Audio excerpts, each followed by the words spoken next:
하나님 말씀 구약성경 이사야 61장의 말씀 보도록 하겠습니다.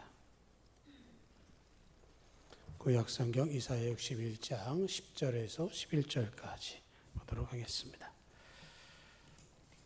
이사야 61장 10절에서 11절입니다.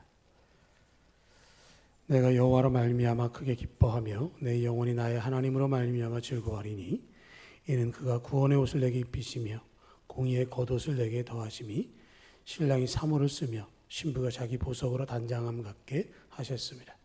땅이 싹을 내며 동산이 거기 뿌린 것을 움돋게 함같이 주 여호와께서 공의와 찬송을 모든 나라 앞에 솟아나게 하시리라. 아멘. 영국의 뇌신경학자인 소피 스캇이 우리는 왜 웃는가라는 주제로 발표를 하면서 사람들이 웃음에 대해서 오해하고 있는 세 가지라고 얘기를 했습니다. 웃는 것은 사람만 웃는다라고 이야기를 하는데 포유류들은 대부분 다 웃는다라는 것이죠. 그래서 우리가 상상할 수 없는 동물 가운데 쥐도 웃는다 그렇게 얘기를 합니다. 두 번째는 뇌는 가짜 웃음을 구분하지 못하기 때문에 억지로 하다 웃으면 좋다라고 이야기를 하는데 사실은 구분을 한다는 겁니다. 가짜인지 진짜인지 구분이 되어지는데 그러나 억지로 하다 웃으면 건강에 좀 더 유익하다 이렇게 이야기하고 있고요. 세 번째는 사람들은 재미있을 때 웃는다. 그래서 코미디 영화를 보지만 정말 중요한 것은 그 웃는 사람들이 많으냐 적으냐에 따라서 영향을 받고 그래서 웃음은 전염성이 강하다라고 하는 것을 이야기했다는 거죠. 그러니까 사람들이 웃는다, 기쁘다라는 것들은 관계 속에서 만들어지는 것인데 오늘 이사야 선지자는 우리를 향해서 하나님 때문에 기뻐하고 하나님 때문에 즐거워한다라는 이야기를 하고 있는데요. 이 소식을 전했던 이 말씀의 시기가 이스라엘 백성들이 포로로부터 돌아왔을 때 그 방치되었던 70년 동안 폐허였던 그곳에 와서 그들이 고백하는 그런 말씀이다라고 이야기를 하고 있는 것이죠. 돌아와 보면 아무것도 없고 기초도 없고 황폐한 상황 속에 빠져 있고요. 그들이 포로로 잡혀갈 때 어떤 능력 있는 자들을 남겨둔 게 아니라 비루한 자들을 남겨두고 연약한 자를 남겨두고 왔기 때문에 그들이 돌아와서 할 수 있는 것이 당장은 아무것도 없는 절망적인 것으로 보일 터인데 그럼에도 불구하고 거기서 내가 기뻐하고 내가 즐거워한다라는 이야기를 하고 있는 것은 하나님 때문에 기쁘고 하나님 때문에 즐겁다라는 이야기를 하고 있는 것이죠. 그래서 겉으로 볼 때는 기뻐할 만한 상황이 아니다 할지라도 우리가 하나님 때문에 기뻐한다라는 것이죠. 사도 바울이 빌립보서를 통해서 빌립보 교회 보낸 편지를 보면 빌립보서 1장 18절에 거칠어로 하나 참으로 하나 무슨 방도라든지 전파되는 것은 그리스도니 이로써 나는 기뻐하고 또한 기뻐하리라. 2장 18절에서 이와 같이 너희도 기뻐하고 나와 함께 기뻐하라. 4장 4절에서 주 안에 항상 기뻐하라. 내가 다시 말하노니 기뻐하라. 내가 비록 감옥에 갇혀 있다 할지라도 이 일로 말미암아 예수 그리스도의 복음을 증거된다고 한다면 예수 그리스도를 믿는 사람이 많아지고 구원받은 자들이 더한다고 한다면 그것 때문에 나는 기뻐할 수 있다라는 말을 하면서 빌립보 교회 성도를 향해서도 함께 기뻐하자라는 이야기를 한 것이죠. 내가 그렇게 하지 못하면서 남들을 향해서 기뻐하라 하는 이야기는 참으로 쉽지 않은 이야기고 그럼에도 불구하고 환경과 조건을 넘어서서 하나님 때문에 기쁘다라는 이야기를 하고 있는 것이죠. 그런데 우리가 현실을 보면 그렇지 못한 것을 볼 때가 많고요.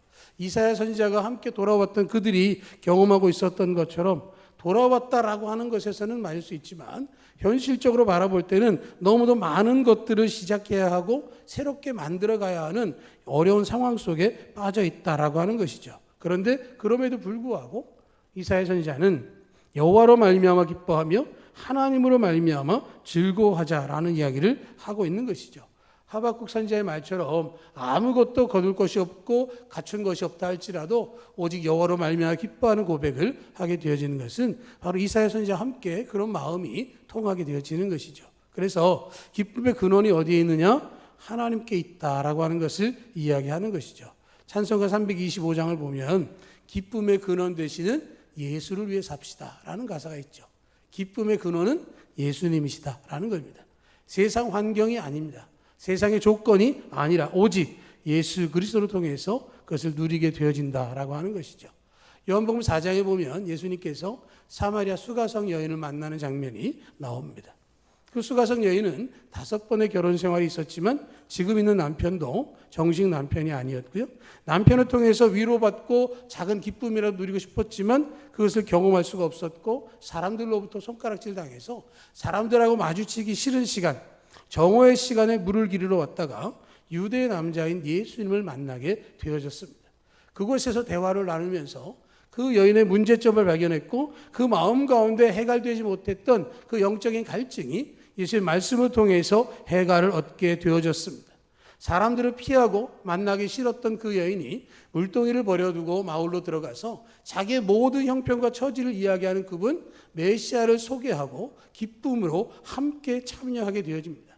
그래서 사마리아 성의 수많은 사람들이 처음에는 그 여인의 이야기를 듣고 예수를 만났지만 그 후에는 예수의 말씀을 듣고 그들이 참 메시아임을 발견하는 사건이 요한복음 4장에 나와 있는데 그 말씀과 마찬가지로 예수를 만나게 되어지면 형편과 처지에 상관없이 어떠한 상황에서도 기쁨을 누릴 수 있다라고 하는 것이죠. 사도 바울도 그랬고요. 삭개오도 그러한 역사를 이룰 수 있던 것은 기쁨의 근원이신 주님을 만났기 때문에 그렇기 때문에 여러분들도 그 주님과 함께 기쁨을 누리시기를 축복합니다. 두 번째로는 그 기쁨의 근원이신 그분께서 우리에게 구원의 옷을 입히시고 공의의 겉옷을 더하셨다라고 하는 것이죠. 우리에게 새 옷을 입혔다. 고린도후서 5장에 있는 말씀처럼 새 것이 되었다라고 하는 표현 속에서는 옷을 바꿔 입는 것과 같은 것들을 성경적으로 이야기를 하고 있는데 거기 보면 인생을 돕기 위해서 주시는 은혜의 표시로 나타나는 것이죠. 아담과 하와가 범죄하고 벌거벗었다라고 고백했을 때에 하나님께서는 그들에게 가죽옷을 지어서 입히셨습니다. 주님께서 은혜를 베풀어 주신 구원의 잔치자리에 참여했을 때에 예복을 입지 않은 자는 그 자리에서 쫓겨나는 사건도 언급하셨습니다. 구원의 옷을 입히셨다라고 하는 말은 예수 그리스도를 믿음으로 말미암아 우리가 구원을 얻었다라고 하는 말이고 공의의 겉옷을 더하셨다는 말은 우리를 의롭다고 인정해 주셨다라고 하는 것이죠. 구원받은 하나님의 백성 공의를 통해서 하나님께서 우리를 의롭다고 인정해 주셨기 때문에 우리의 삶을 통해서 주님과 함께할 수 있게 되었다라는 것이죠. 서울의 마포 양화진에 있는 순교지 그 선교사 묘역에 보면 존 헤론이라고 하는 선교사의 묘지가 있습니다. 그분은 영국 출신이고요.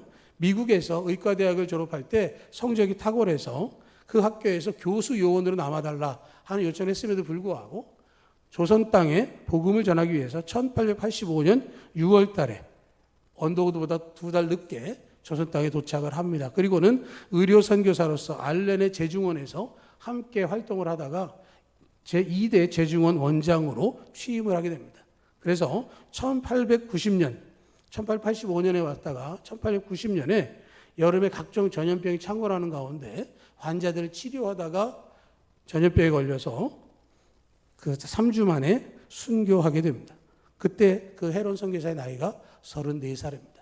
아내와 2딸을 남겨놓고 세상을 떠난 것이죠. 그래서 1893년에 고종이 양화진을 선교사 묘역을 하면서 제일 첫 번째 거기 안장한 분이 존 헤론 선교사인데요.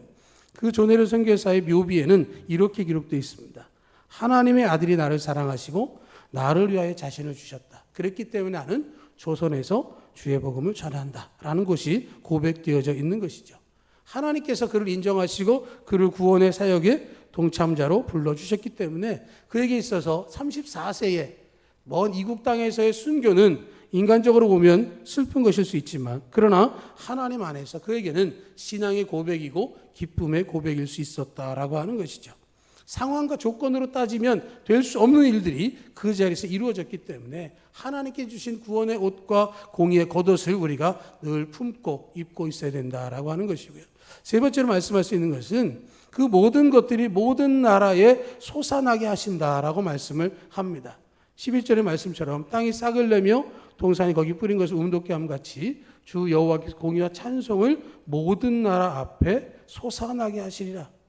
하나님께서 우리가 믿는 그 믿음과 신앙의 고백을 모든 나라에 퍼지도록 만들어 주시는데 그렇게 하기 위해서 사도 베드로는 베드로서 1장의 말씀처럼 의의 씨앗이 심겨진 것이 신성한 성품이 우리 가운데 자라나게 되는 것이다 라고 말하고 있는 것이죠.